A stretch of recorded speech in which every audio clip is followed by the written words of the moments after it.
What would happen if you built a refuge for a persecuted people in a place where another people already lived? In the next few minutes, you'll learn why this moral quandary is at the root of the struggle between Israelis and Palestinians, and what you can do to help achieve a just peace for everyone in the region.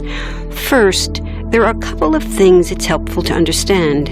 One, many Jews fled harsh persecution in anti-Semitic Europe, especially the Nazi Holocaust.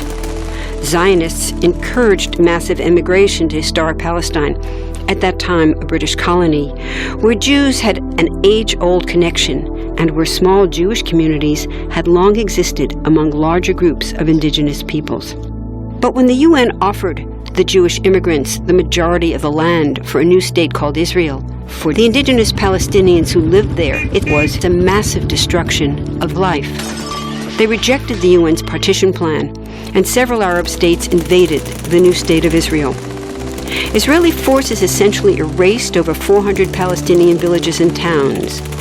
By the end of the fighting, Israel controlled 78% of historic Palestine.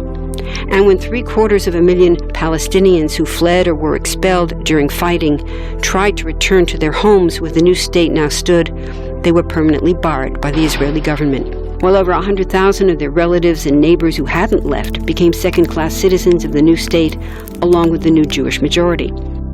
Today, Palestinian refugees and their descendants number in the millions. Most are in the Gaza Strip, the West Bank, and Jordan. Many are spread throughout the world, with millions still living in refugee camps, seeking to return to their homeland. To sum up, one group of refugees found a much-needed home, but in the process, a new group of refugees was created. Here's the second thing to understand. Israel was founded as a Jewish state. But now ask yourself, what exactly does that mean? People had lots of ideas about what a Jewish state should look like. Some called for equality for all citizens. But what was created, in practice, was institutional discrimination against non-Jews. In other words, Israel ended up being built on a blueprint of exclusion. The Israeli government wants maximum land and resources for Jews, but not the Palestinians living there. That's why, inside Israel, Jews get special privileges, including rights to land and housing, that are denied to the Palestinian citizens, who make up 20% of Israel's population. That's also part of why Israel has never defined its borders. In fact, they still hold on to land, the West Bank and Gaza, that they conquered in the war in 1967. Since then, Israel has built Jewish settlements throughout the occupied West Bank, building Jewish-only cities and supplying them with infrastructure like roads and army camps, schools, and even a college. Military occupations are meant to be temporary, but after 40-plus years, this one looks permanent and entirely unjust. In the West Bank, Israeli Jewish settlers and Palestinians live on the same land, but must live under two completely separate and unequal systems of Israeli law. The Jewish settlers dominate the natural resources, including water and agricultural land, and they're backed by the Israeli army.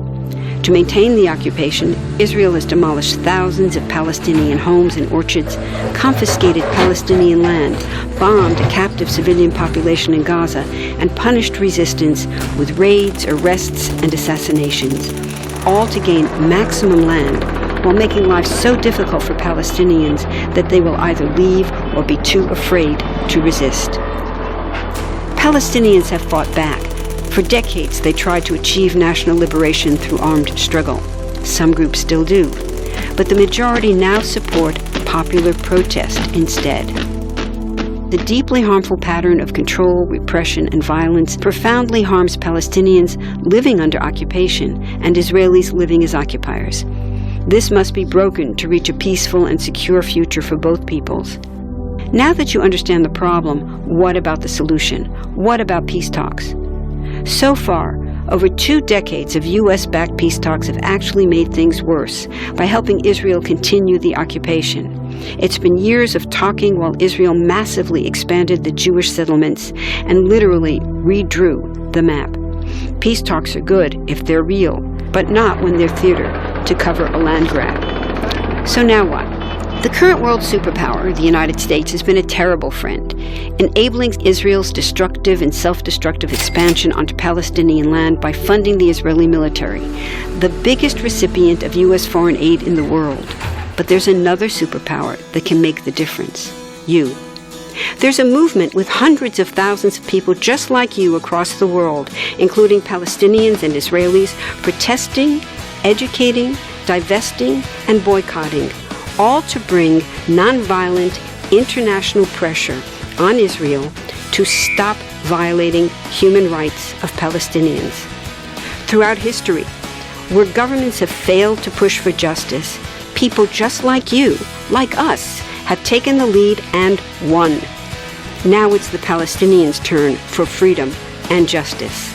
We can pressure Israel to end the occupation and the discrimination. We want all people, Jews and Palestinians, to have equality, human rights, and democracy. We can change history. Join us.